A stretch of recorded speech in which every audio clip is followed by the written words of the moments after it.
Salut à tous. Bon, petite intro intérieure parce que dehors c'est la tempête. On peut pas bouger là depuis 3 jours. C'est galère. Alors dans cette vidéo, on est à Port-Venir. On fait un petit tour au port de Port-Venir. Voilà, petit port. On va ensuite voir le phare de Port-Venir avant de partir vers un parc où on peut voir des stromatolites. D'ailleurs, je vais vous lancer un petit jeu. Mettez-nous en commentaire combien de fois Marie a dit stromatolite. Ok, j'étais un peu énervée sur les stromatolites. Pas à celle-là. Mettez en commentaire. Ensuite, comme on est là XTG, qu'est-ce qui se passe? On décide de prendre le bateau pour quitter l'île pour aller sur le continent, ce qui n'était pas prévu comme ça, mais on se dit qu'on va faire ça. Mais on loupe le bateau, vous verrez ça dans la vidéo. Du coup, il a fallu s'occuper, on s'est dit qu'il y avait un petit musée à voir. On peut pas aller voir le musée parce que on n'a pas d'argent chilien. Retirer dans les banques, ça coûte cher. On essaye aussi de faire de l'eau, mais en fait au Chili c'est pas comme en Argentine, c'est compliqué. On a vraiment changé de pays là. On vous laisse découvrir ça en vidéo. Je sais pas s'il verra la vidéo, mais un petit coucou à Francis. Merci Francis.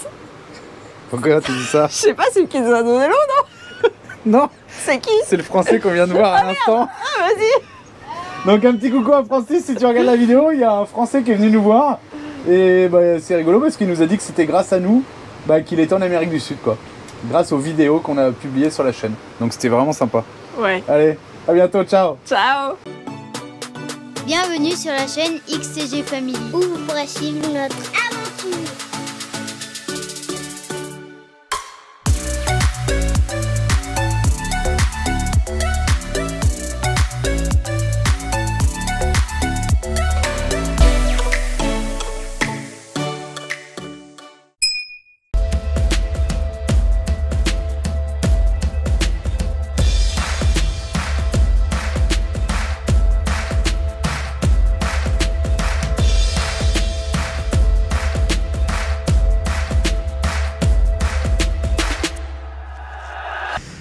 Bon, ça y est, on a fait notre choix. Du coup, on va prendre le bateau. Par contre, on sait pas si on le prend aujourd'hui, mais je pense pas, on va le prendre que mardi. Du coup, on est venu faire un petit tour au... Alors, je sais pas, port de pêche, je sais pas trop, voir les bateaux. D'ailleurs, ils ont des hélices en plastique, on dirait. Vous avez déjà vu ça? C'est une hélice en plastique, quoi. En téflon. Oh, c'est rigolo, ça. J'avais jamais vu ça. Ah, là-bas aussi, c'en est une. Là, c'en est une en faux laiton, là. Une espèce de alliage de je sais pas quoi, parce que par contre le boulon il est en inox là. Et là c'est une en plastique aussi, en téflon quoi. Moi je savais pas qu'il y avait des hélices en téflon. Je connaissais pas. Dites-nous en commentaire si vous le saviez.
voyez, voilà.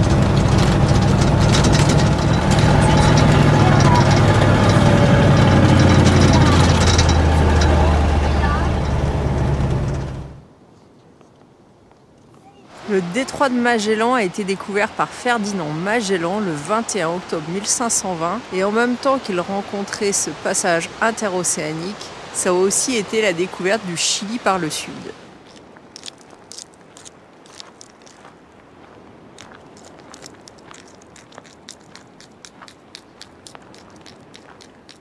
Et en plastique le phare. C'est du plastaga. Bon bah au moins il va pas rouiller. En fait on vient de se rendre compte que Punta Arenas, bah, c'est là en fait, c'est en face. Alors je sais pas si vous voyez quelque chose à la caméra. Nous on voit vaguement qu'il doit y avoir des petites constructions, ça brille un peu, mais comme il y a un nuage de pluie devant, c'est difficile à dire. Mais c'est là-bas qu'on va. À vol d'oiseau, il y a 35 km jusqu'à Punta Arenas. 2 heures de bateau. Et après de là-bas on va suivre la côte bah, jusqu'à peu près en face de nous je pense. Par là. Monument naturel, le lac de Los Cisnes. Je crois que c'est là, regardez. Toutes les boulettes rouges là que vous voyez, je crois que c'en est dans l'eau. Allez, c'est parti. Maintenir ses radeaux. Gardez fermé. Et je sais pas si vous vous rendez compte, on verra ça de plus près, mais tout ce qu'on voit qui est gris et rouge le long là, c'est des stromatolites. Alors ce que je sais pas, c'est s'ils sont encore vivants pour certains. Les stromatolites, c'est une formation qui se fait à partir de bactéries ou d'algues microscopiques qui s'accumulent à un endroit et ça forme en fait des espèces d'alternance entre des couches de bactéries ou d'algues et des couches de roches calcaires, carbonatées, et ça se forme uniquement dans les zones d'eau peu profonde, en général chargées en minéraux. Et pour protéger les stromatolites, ils ont créé une passerelle pour pouvoir accéder et les regarder sans les abîmer. Alors c'est pas très impressionnant vu comme ça, hein. Toutes ces formations là que vous voyez, qui ressemblent à des roches, c'est des stromatolites. Mais on va en voir mieux là-bas dans l'eau parce que je me demande si elles sont pas encore en vie. Regardez celle-ci, elle est balèze. Et ça fait comme des petites concrétions calcaires. C'est le reflet d'une structure vivante qui a existé, mais c'est la preuve de l'existence de ces bactéries ou de ces algues microscopiques, sachant que les plus vieilles stromatolites retrouvées, elles datent de 3,5 milliards d'années. 3,5 milliards, sachant que la Terre elle a 4,5 milliards d'années. C'est la forme de vie la plus ancienne qu'on a découverte sur la planète.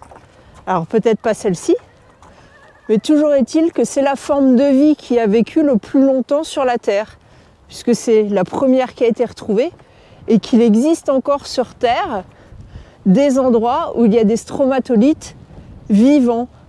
Donc des structures qui sont un mélange d'organismes minéraux et organiques. Alors en soi, regardez, c'est pas hyper impressionnant, mais quand on connaît leur histoire, je trouve ça plutôt impressionnant. Il y a très peu d'endroits sur Terre où on peut avoir la chance d'en voir des aussi bien conservés, je pense. C'est impressionnant. Donc c'est considéré comme des fossiles. On a eu la chance de croiser un guide local qui nous a raconté un peu l'histoire des stromatolites d'ici. Et figurez-vous que tout ce que vous voyez, même les pierres un petit peu cassées là, en fait, il y a toujours des bactéries. Alors des bactéries unicellulaires qui sont des algues bleues ou algues vertes, je ne sais pas trop comment ils les appellent, qui vivent encore. Elles sont capables de se mettre en suspension, en état de stase. Et quand l'eau revient sur elles, elles se remettent à vivre. Et celles qui sont dans l'eau grandissent d'environ un demi-centimètre par an. Alors, ce ne sont pas les mêmes que celles qui sont à l'origine arrivées sur Terre, puisqu'elles étaient dans les océans. Ici, on est sur un lac qui est légèrement salé et dans un état en fait un peu de putréfaction, ce qui explique pourquoi on retrouve ces algues, ces bactéries qui permettent la formation de ces stromatolites. Et alors, ce qui est rigolo, c'est que s'il n'y avait pas eu ces premiers organismes sur Terre, qui réalisent de la photosynthèse, c'est-à-dire qu'ils absorbent le dioxyde d'oxygène de l'atmosphère pour créer de l'oxygène, et bien probablement que la vie se serait jamais développée sur Terre. Il y a environ 600 millions d'années, la saturation en oxygène dans l'atmosphère a permis de former la couche d'ozone dans la stratosphère en recombinant les atomes d'oxygène pour former de l'ozone. Et la couche d'ozone ainsi formée protège la Terre du rayonnement solaire. Et grâce à ça, la vie a pu migrer depuis la mer jusqu'à la Terre. Des sites comme ça, il en existe 14 au monde. Vous imaginez que tout ce qu'on voit là qui a l'air mort, en réalité, c'est toujours vivant, ça peut reprendre vie dans la mesure où il y a de l'eau qui vient à nouveau les couvrir. C'est fou, hein? Là, c'est une part de l'histoire du monde en général. S'il n'y avait pas eu ces premiers organismes unicellulaires dans l'océan, jamais la vie se serait développée sur Terre. Il n'y aurait pas eu l'oxygène, il n'y aurait pas eu tout ça. Alors, c'est pas très impressionnant à voir, mais c'est impressionnant parce que ça existe toujours. Ils existeront encore bien après que le dernier humain ait disparu, à mon avis. Et la partie blanche que vous voyez, c'est du carbonate de calcium. Ça résulte du processus de l'absorption du dioxygène par les bactéries. Ils absorbent un gaz et il ressort une pierre, le carbonate de calcium. C'est pour ça que la coloration est blanche par ici. C'est impressionnant, hein? Et à ça vient se rajouter les sédiments qui se font coincer dans la bactérie. Ici, on voit bien que les stromatolites sont vides à l'intérieur. C'est parce que celles-ci sont vraiment sur le bord du lac et elles ont bénéficié de moins d'organismes unicellulaires, de bactéries, d'algues pour les former. Et donc, ça a créé une première couche fine qui a été soulevée par l'air. Pour autant, les bactéries ont continué à vivre en périphérie et à grandir en périphérie. Et elles ont formé ces espèces de dômes creux qui, à force d'érosion due aux vagues, au vent ou aux animaux, se sont retrouvés avec des trous. C'est-à-dire que là aussi, c'est probablement troué la suite de la stromatolite. En revanche, celles qui sont en eau un peu plus profonde sont constituées de beaucoup plus d'organismes unicellulaires, d'algues, et elles sont pleines à l'intérieur. C'est fou de se dire que si l'eau un jour revient couvrir ces formations, les bactéries qui sont là, qui sont extrêmement primitives et qui se sont mises en sommeil, vont se réveiller et recommencer à former des stromatolites. On est dans un champ de stromatolites. Et en réalité, la photosynthèse, ce qui permet de convertir le dioxyde de carbone en oxygène que réalisent les plantes, est beaucoup plus important dans le milieu océanique que sur Terre avec les arbres. Toutes les zones côtières qui recèlent énormément de vie, d'algues, au travers des rayons de soleil qui passent dans la mer, sont producteurs d'oxygène qui nous permet de vivre. Ça fait réfléchir, non? On a voulu essayer de faire du drone pour voir les stromatolites de plus près, mais il semblerait que, à cause de l'aéroport, on puisse pas décoller, mais normalement, avec un code, il y a toujours moyen de débloquer, mais là, ça voulait pas. Donc, comme il n'y avait pas trop de réseau, on essaye de se rapprocher de la ville, de l'autre côté du lac, pour voir si on peut pas décoller d'ici. Et après, des stromatolites, il y en avait un petit peu sur tout le bord du lac, alors peut-être qu'on serait pas trop loin pour arriver à voler jusqu'à voir des stromatolites. Et en plus, le Mavic 3 Pro, il a un bon zoom, donc même si on peut pas se rapprocher trop, on arrivera peut-être à voir quelque chose avec le zoom. C'est rigolo parce que parfois ça fait un petit peu bordel chez les gens. Et pourtant, quand tu regardes bien, il y a des belles baraques au milieu de tout ça. C'est pas du tout le même genre de construction qu'en Argentine, qu'en Europe, c'est encore autre chose. Bon, on a réussi à venir de l'autre côté du lac, mais ici aussi, hein, on voit les stromatolites, je sais pas si vous les voyez au bord de l'eau là, qui sont teintés en rouge quand on s'approche de l'eau, mais il n'y a pas de réseau, donc on ne peut pas faire décoller le drone sans réseau. Enfin, dans la mesure où on a besoin qu'il nous envoie un code.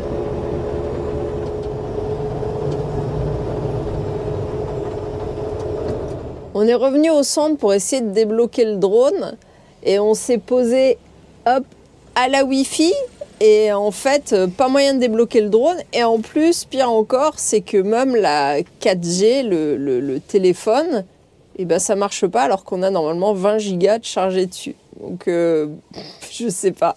Il y a quelqu'un qui dit c'est peut-être la téléphonie qui marche pas pour venir en ce moment. On sait pas, on comprend pas pourquoi ça marche pas. Et on va essayer d'aller prendre le bateau pour aller à Punta Arenas ce soir. Alors je sais pas si vous voyez là il y a le bateau.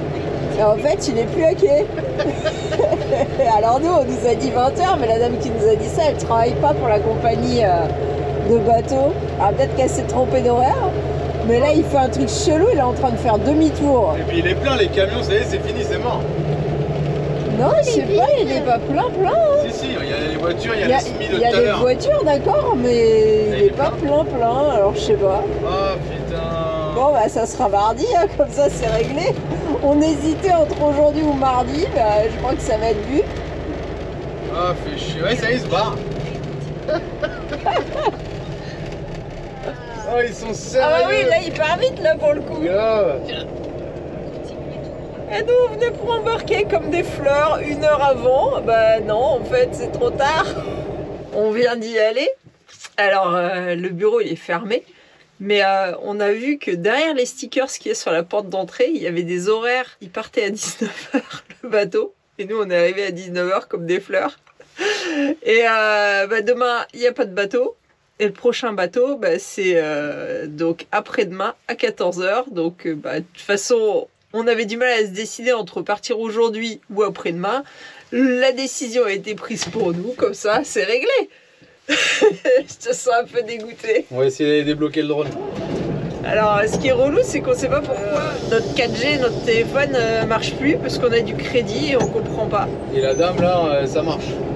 Et on a croisé une voyageuse et elle a Antel comme nous et ça marche. Donc en fait, c'est pas la téléphonie d'ici qui marche pas, c'est nous qui avons un problème avec le téléphone. Bon allez, raconte-nous ce qui s'est passé. On n'a pas de liquide, donc sa machine pour acheter une bouteille de coca. Parce qu'avec tout ce bordel, j'ai envie de boire un Sky. Et j'ai pas de coca. Et sa machine pour la carte bleue, elle marchait pas. Donc là, on va trouver une banque.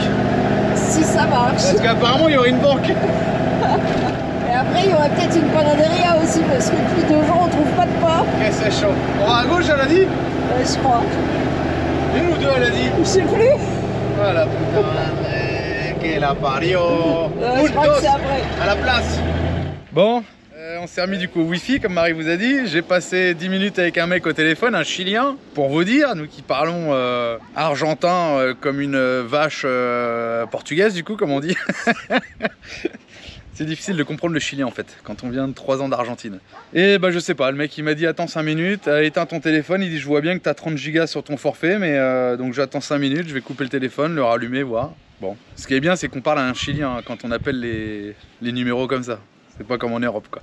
Allez, on attend 5 minutes, j'éteins le téléphone et puis je vais boire un petit Sky. À la vôtre. À Port-Venir, il y a environ 7000 habitants, plus on va dire 2000 qui sont pas en permanence là. Et ça, ce gros bâtiment là, c'est l'hôpital. Mais il faut aussi dire que Port-Venir, c'est la plus grosse ville du Chili sur la Terre de Feu. Donc il faut bien qu'il y ait un hôpital. Et là, on se dirige vers un petit musée. Parce que bah, vu qu'on a loupé le bateau, il faut qu'on s'occupe un petit peu quand même.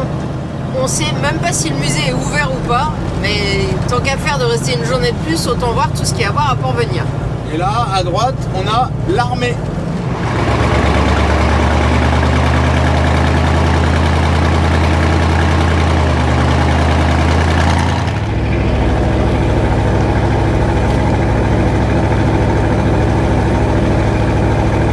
Regardez. Le petit musée, donc il est au niveau de l'office du tourisme Astronomico Mercurio, Museo municipal de Port-Venir. Bon, on va voir ce qu'il y a à voir. Ça commence par une vieille voiture, Transport Miguel. C'est pas grand, hein, 2 places.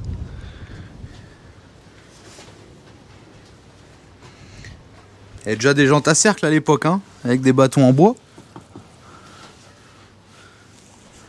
Allez, c'est ouvert. Regardez, c'est du bois. Du bois empilé. Ah, c'est rigolo ça. Et c'est vraiment le mur parce que on voit le jour derrière. En fait, c'est que des morceaux de bois empilés. Excellent. Et là, de la tôle galva. Point central. Hello. Allez, on est redescendu. Et donc de l'extérieur, bah ouais voilà, putain, je croyais que c'était de la pierre. Mais non, c'est que de l'empilement de bois en fait. Trop bien. Comme quoi, hein.